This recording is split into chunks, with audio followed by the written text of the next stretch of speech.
나는 전능하신 아버지 하나님 천지의 창조주를 믿습니다. 나는 그의 유일하신 아들 우리 주 예수 그리스도를 믿습니다.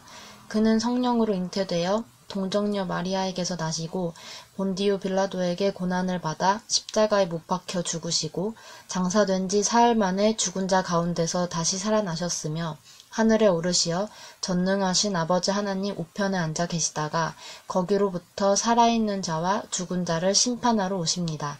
나는 성령을 믿으며 거룩한 공교회와 성도의 교제와 죄를 용서받는 것과 몸의 부활과 영생을 믿습니다. 아멘.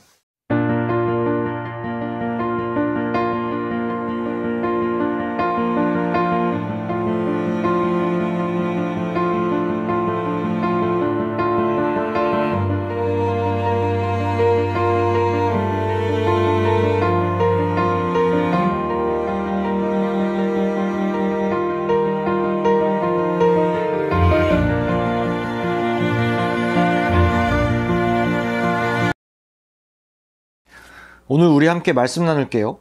오늘은 드디어 모세오경의 마지막인 신명기예요.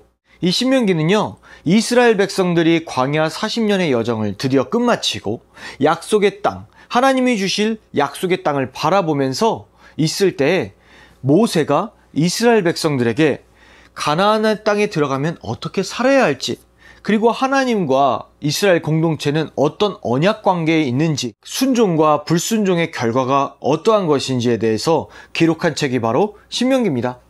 출애굽했던 이후부터 광야 생활의 여정까지에 대한 이런 말씀들을 상기시키기 때문에 신명기라고 불리우는 말씀이에요.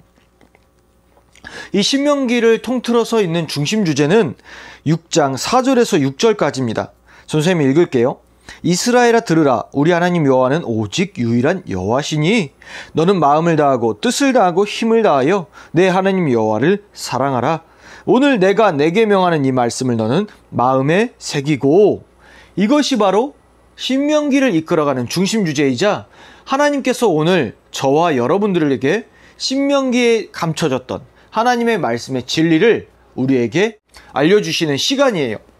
전도사님이 왜 감추인 보화라고 했느냐? 하나님의 나라는요, 밭에 감추어진 보화와 같아요. 그래서 누군가 그것을 바라봤을 때 그 보화의 가치를 아는 자는 자신의 모든 소유를 팔아서 그 밭을 사는 거예요. 하나님의 말씀 하면 우리는 많은 사람들이 떠오르는 것이 구속당함, 자유를 억압당함, 룰과 규칙의 얽매임, 막 이런 걸로 생각을 하는데 전혀 그렇지가 않거든요. 하나님의 말씀을 통해서 우리가 도리어 세상을 누리고 세상을 정복하고 세상을 다스릴 뿐만 아니라 정말로 참된 자유가 우리에게 있다는 것을 발견하게 돼요. 그래서 예수님 믿는 거예요. 그래서 그것이 복음, 기쁜 소식이라고 불리우는 거예요.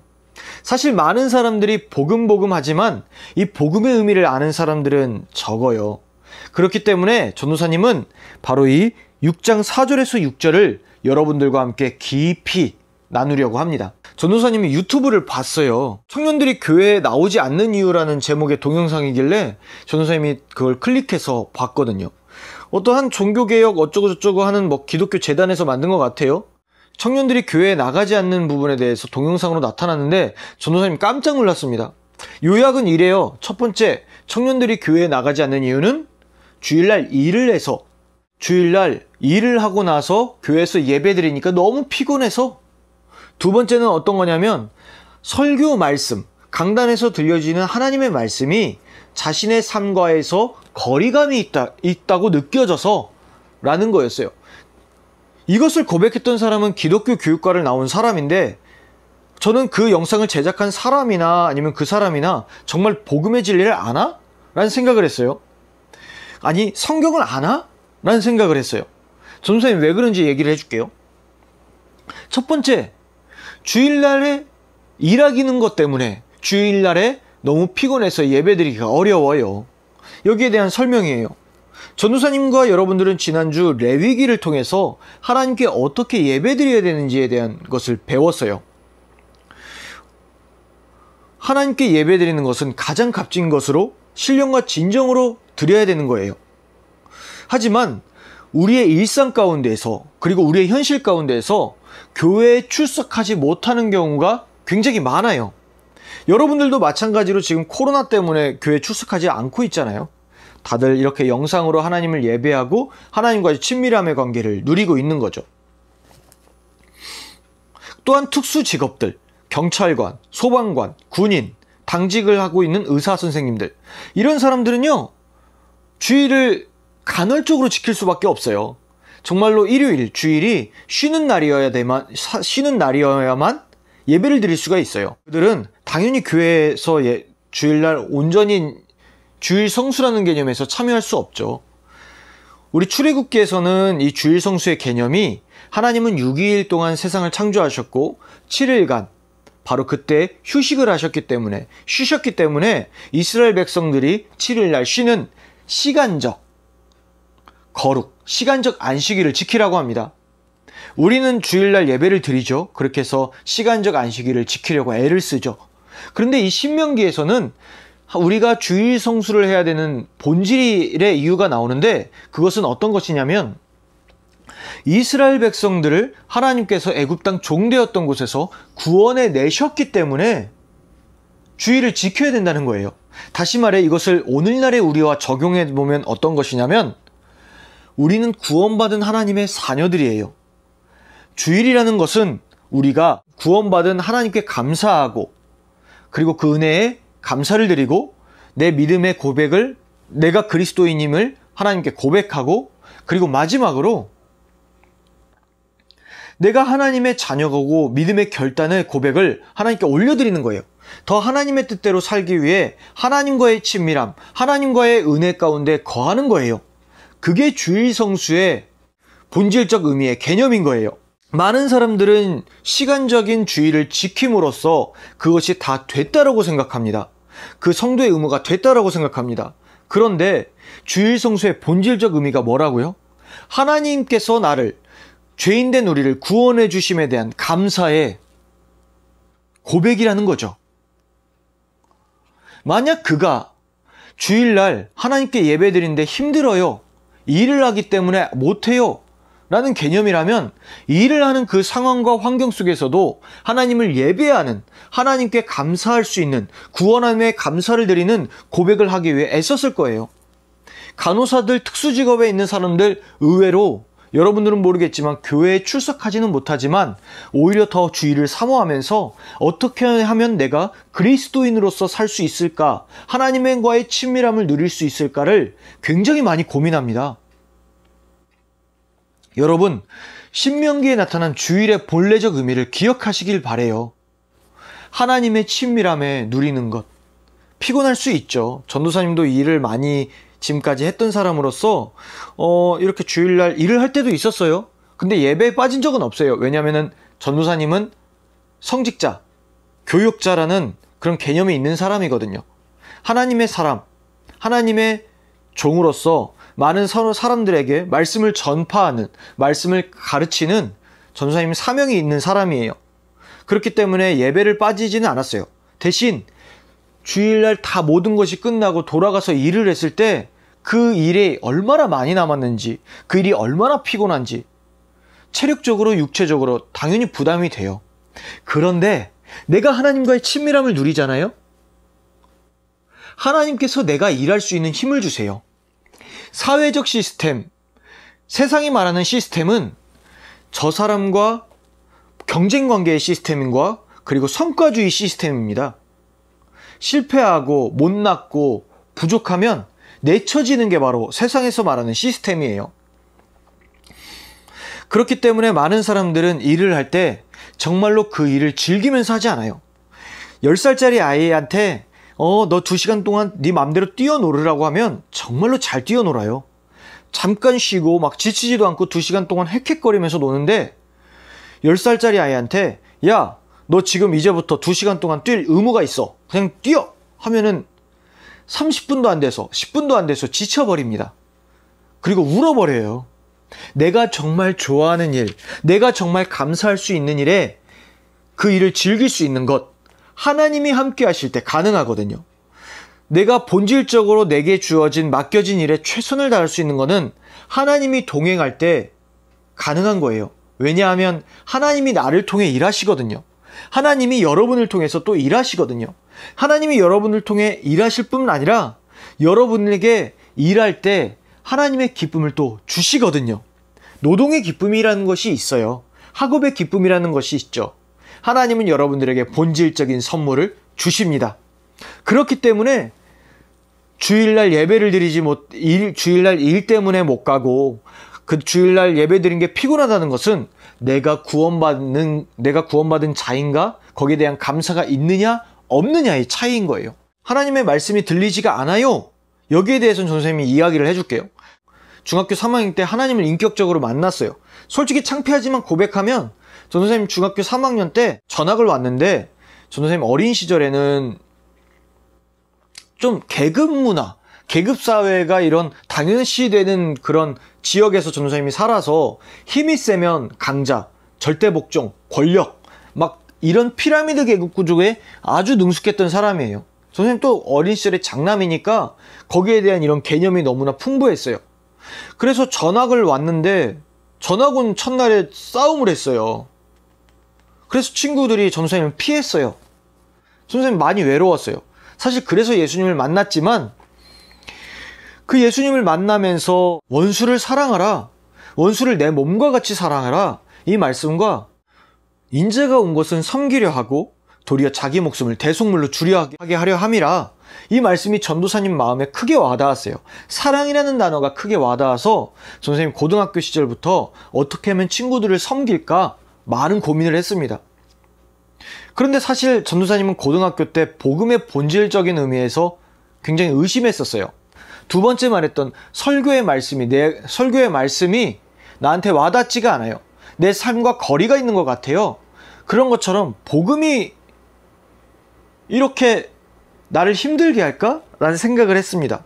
왜냐하면 남을 섬긴다고 전도사님이 말씀대로 살아가는데 사실 전도사님은 계급사회에서 살았다고 했잖아요. 전도사님 스스로가 비참한 거예요.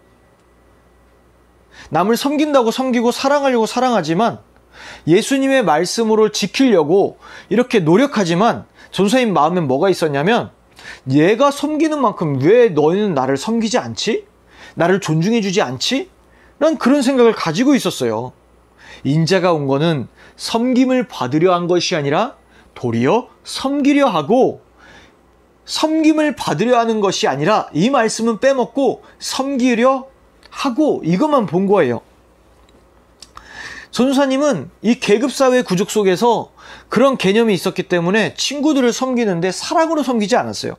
내 노력으로 섬겼고 내 마음으로 섬겼어요. 친구들, 전도사님 고등학교 시절에 모르는 친구들 없거든요. 전도사님 다들 친구들이 좋아해줬고 되게 많이 사랑해줬지만 전도사님이 실제적으로 마음을 열고 다가갔던 친구들은 없어요. 굉장히 외로웠고 가식적인 행동 때문에 복음의 본질이 굉장히 전도사님은 고민을 했습니다.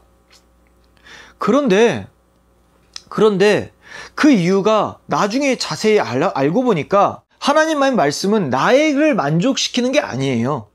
하나님의 말씀은 내 탐욕과 내 탐심과 내 욕망을 이루는 게 아니에요. 하나님의 말씀을 따라가기 위해서는 오늘의 본문처럼 마음을 다하고 뜻을 다하고 힘을 다하여 하나님을 사랑할 때 참된 복음이 내 안에서 있는 것인데, 전도사님은 뭘 가지고 있었다고요? 왜 내가 너희를 대접한 대로 너희는 대접하지 않아? 진짜 열받게 하네, 패버릴까? 막 이런 생각을 가지고 가식적으로 친구들을 대하니 전도사님은 어떻게 하는 거예요? 내 안에 있는 욕망과 탐심과 명예와 이런 것으로 사람을 대했으니 하나님의 말씀이 전도사님한테 다가왔을까요? 안 다가왔을까요? 안 다가온 거예요. 하나님의 말씀대로 살아가는데 실제로는 그렇지 않은 거예요. 전도사님이 디모데후서를 이야기를 해줄게요. 디모데후서 3장 1절부터 전도사님이 6절 5절까지를 읽을게요. 너는 이것을 알라. 말세에 고통하는 때가 이르러 사람들이 자기를 사랑하며 돈을 사랑하며 자랑하며 교만하며 비방하며 부모를 거역하며 감사하지 아니하며 거룩하지 아니하며 무정하며 원통함을 풀지 아니하며 모함하며 절제하며 절제하지 못하며 사나우며 선한 것을 좋아하지 아니하며 배신하며 조급하며 자만하며 쾌락을 사랑하기를 하나님 사랑하는 것보다 더하며 경건의 모양은 있으나 경건의 능력을 부인하니 이 같은 자들에게서 내게서 돌아서라. 무슨 말이냐? 경건의 모양은 있는데 경건의 능력이 없다. 하나님의 말씀이 내 안에 있으면 정말 하나님을 사랑해야 되는데 뭐라고 하는 거예요? 자기를 사랑하며 돈을 사랑하며 자랑하며 교만하며 무정하며 원통함을 풀지 아니하며 사나우며 선한 것을 좋아하지 아니하며 쾌락을 사랑하기를 하나님 사랑하는 것보다 더하며 어린 시절 친구들과의 권력 다툼과 싸움에서 그것을 이겼을 때 친구들이 나를 우러러보는 그 쾌감, 그거 잊지 못해서 남들을 내 발밑에 두었을 때 그 느껴지는 그 쾌감, 선생님 그 명예욕을 포기하지 못해서 선생님이 힘들었다는 거예요. 하나님의 말씀은요, 하나님께 의지하는 거예요. 내 탐욕과 세상이 말하는 시스템으로 인해서 너 자신만 사랑해, 네 욕망대로 살아, 네 욕심대로 살아, 이것이 아니라 하나님의 말씀대로 하나님을 의지하면서 살아가는 것인데, 전도사님은 전도사님을 내려놓지 않은 거예요. 전도사님이 아까 천국 복음에 대해서 이야기했잖아요. 천국은 마치 밭에 감추어진 보화와 같으니 전도사님은 그 보화의 가치를 알지 못했어요. 그래서 모든 것을 팔아 그 밭을 사느니라 모든 것을 팔지 않았어요. 그 가치는 아는데 땅에 묻어놓고만 있었죠. 참으로 슬픈 사실입니다. 그래서 참된 복음의 가치를 경험하지 못한 거예요. 그래서 그것을 내려놓게 되니까 얼마나 많은 마음의 평안이 있는지, 세상이 말하는 시스템에 우리가 거기에 벗어나게 되고 믿음의 시스템으로 들어가니까, 믿음의 가치관으로 들어가니까 사람을 하나님의 마음으로 사랑하니 얼마나 감사하며 기쁨이 넘치던지 너무나 행복한 순간들이 찾아왔습니다. 그런데 오늘의 본문에 있던 무정하며 원통함을 풀지 아니하며 모함하며 절제하지 못하며 싸나우며 선한 것을 좋아하지 아니하며 배신하며 조급하며 자만하며 쾌락을 사랑하기를 하나님이 사랑하는 것보다 더하며, 이 모든 건요 사람들이 자기를 사랑해서 생긴 일입니다. 디모데후서 3장 1절은 이렇게 말합니다. 말세에 고통하는 때가 이르러. 이것은 그리스도인들이 받는 핍박도 의미하지만 여기에 있는 세상의 시스템에서 살고 있는 사람들, 그들은 사실은 고통당하는 사람들입니다. 무정하기 때문에 서로 잡아먹지 못해서 안달해서 고통당하는 거예요. 참된 자유가 그 안에 없는 거예요. 하나님의 말씀은요, 우리 신명기 10장을 같이 읽겠습니다. 신명기 10장 12절에서 13절을 같이 나눌게요. 하나님은 우리에게 요구하는 것, 하나님의 율법을 지키고 하나님의 뜻대로 살고 하나님을 사랑하고 마음을 다하고 뜻을 다하여 하나님을 섬기는 것이 우리에게 원하시는 겁니다. 그런데 그것이 무엇 때문에? 13절을 읽을게요. 10장 13절. 내가 오늘 내 행복을 위하여 내게 명하는 여호와의 명령과 규례를 지킬 것이 아니냐? 우리가 하나님의 명령을 지킨다는 것이 뭐라? 우리의 행복 때문이다 라는 거예요. 전도사님, 어떻게 하나님의 말씀대로 살아가는데 그것이 행복할 수가 있죠? 라고 여러분들은 물어볼 수가 있어요. 사실 하나님 믿으면 잘 돼요. 하나님께 순종하면 정말로 우리의 길이 형통해져요. 이걸 얘기하면 많은 사람들이 기복신앙이라고 뭐라고 하기도 하는데, 우리가 탐욕으로 하나님이 주신 형통, 즉 다시 말해서 나의 성공길을 하나님보다 더 우선시하게 되면 그것은 잘못된 기복신앙이지만, 분명히 하나님과 우리가 함께 있을 때 하나님은 우리의 앞길을 열어주십니다. 우리가 이 땅에 살아가는 데 있어서 필요한 모든 것을 주세요.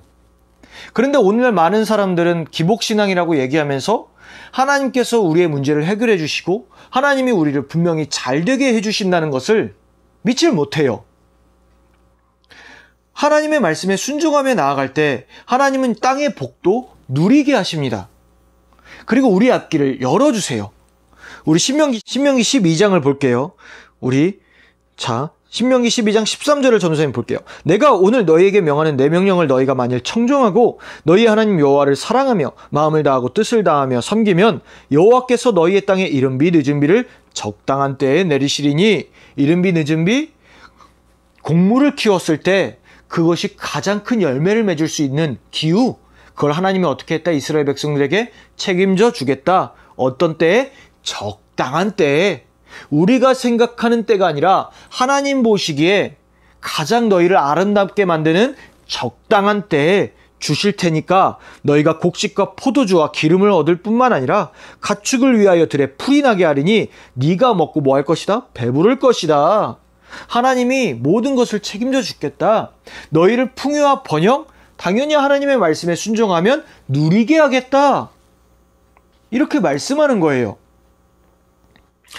여러분, 하나님을 믿으면 잘 된다는 사실을 기억하시길 바랍니다.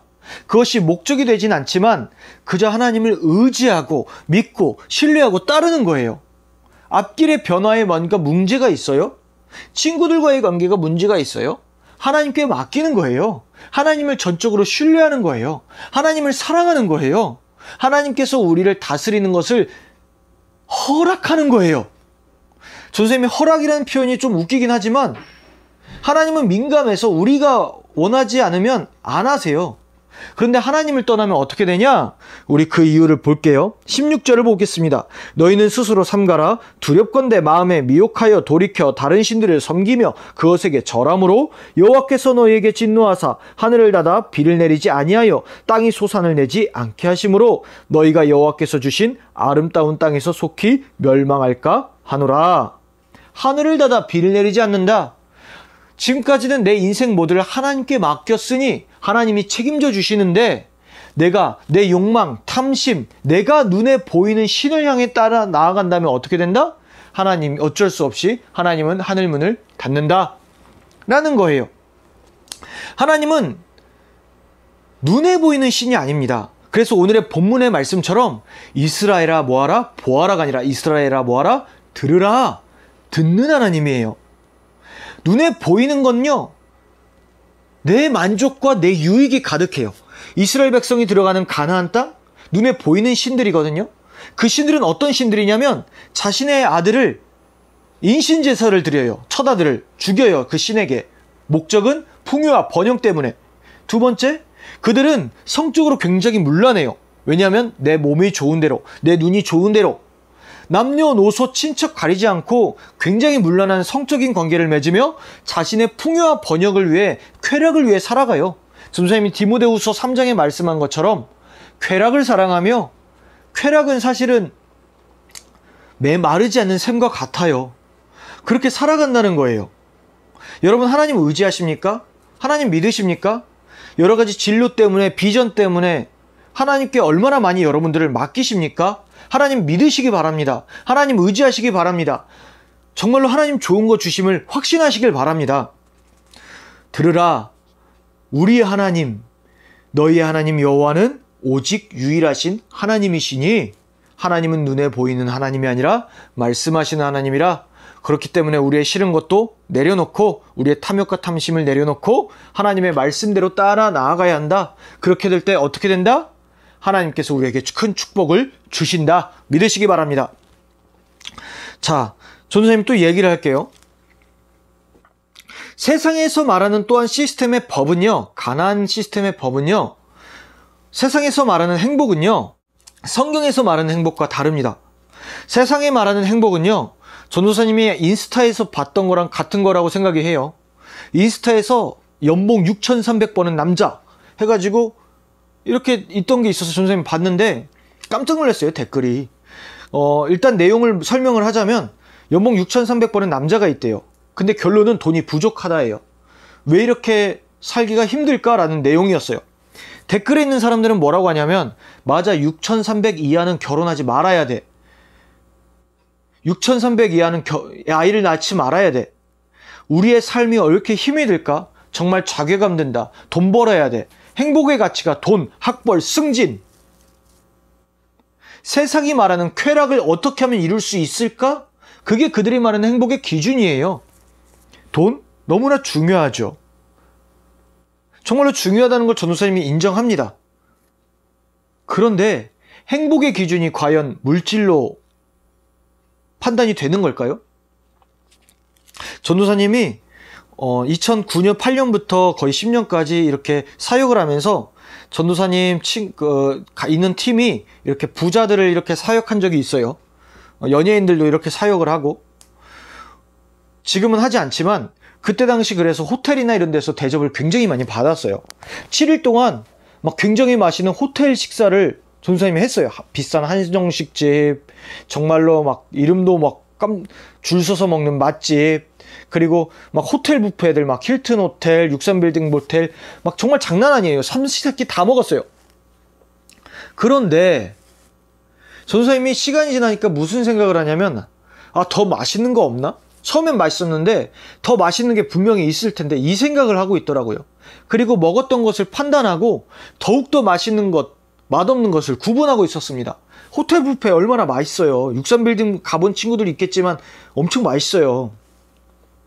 그런데 어느 날 전도사님이 친구한테 오랜만에 연락이 와가지고 그 3,500원짜리 떡볶이를 먹는데 너무 행복한 거예요.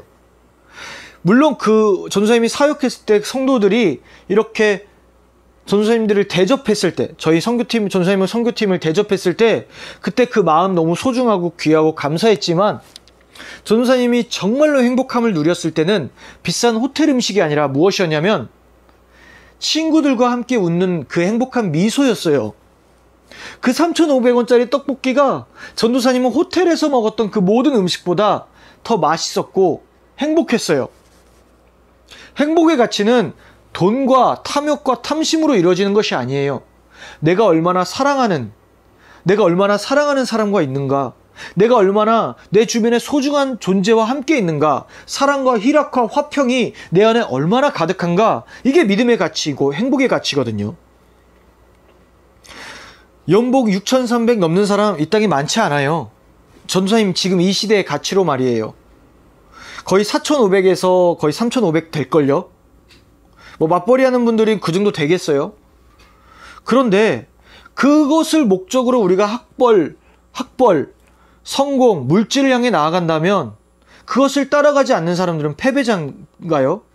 결혼하지 말아야 되나요? 애 낳지 말아야 되나요? 전도사님은요, 전도사님 진짜 이거 전도사님 얘기하는 게 자랑이 아니에요. 여러분들에게 어떻게든 뭐 이렇게 잘 설명하기 위해서 얘기를 하는 거니까. 전도사님은요, 월급이 월 이렇게 버는 돈이 200이 좀 안 돼요.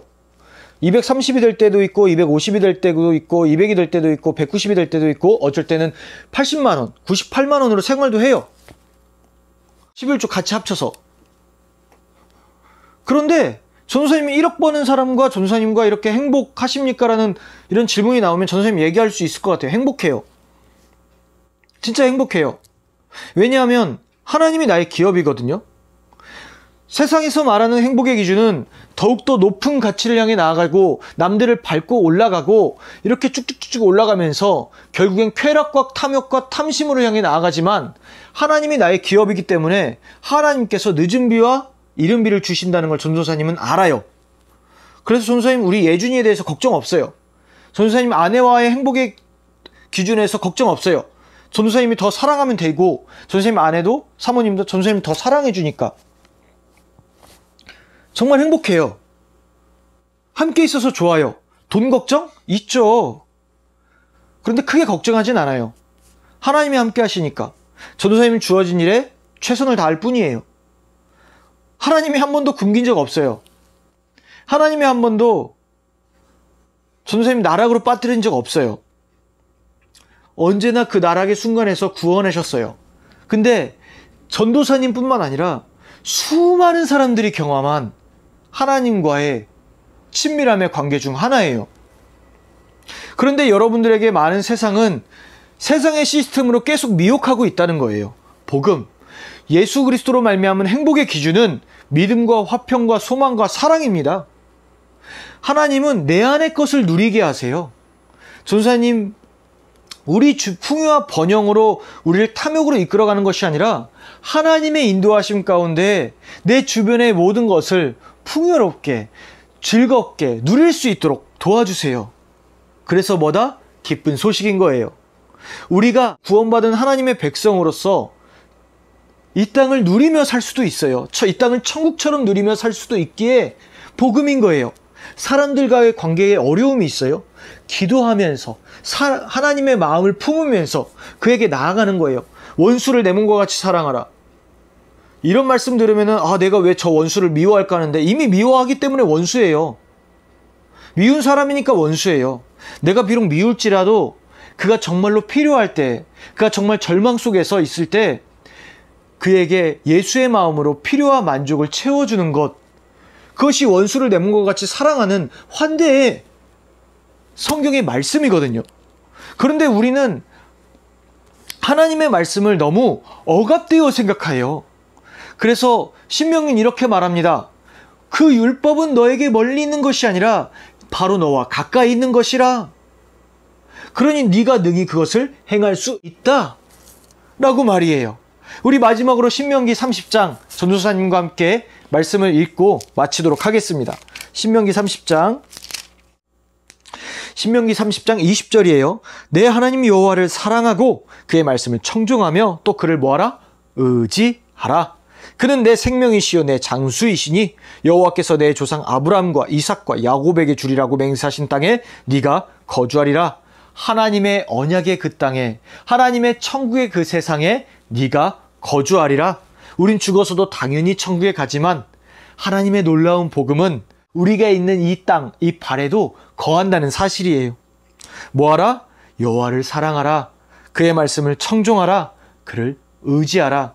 하나님의 말씀을 지킬 수 있는 법, 하나님의 말씀을 내 마음에 새길 수 있는 법, 하나님을 마음과 뜻과 힘을 다해서 사랑하는 겁니다.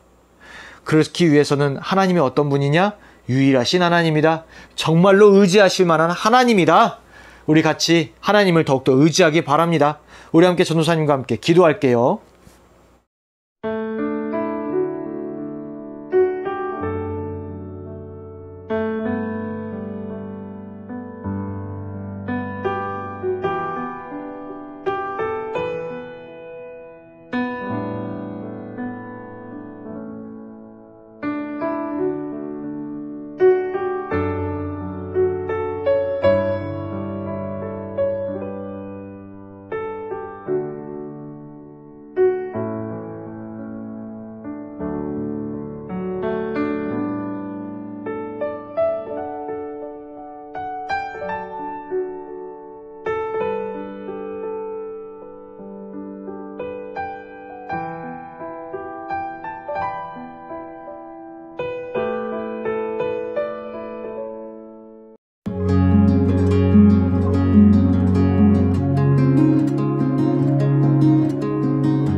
하늘에 계신 우리 아버지, 아버지의 이름을 거룩하게 하시며 아버지의 나라가 오게 하시며 아버지의 뜻이 하늘에서와 같이 땅에서도 이루어지게 하소서. 오늘 우리에게 일용할 양식을 주시고 우리가 우리에게 잘못한 사람을 용서하여 준 것 같이 우리 죄를 용서하여 주시고 우리를 시험에 빠지지 않게 하시고 악에서 구하소서. 나라와 권능과 영광이 영원히 아버지의 것입니다. 아멘.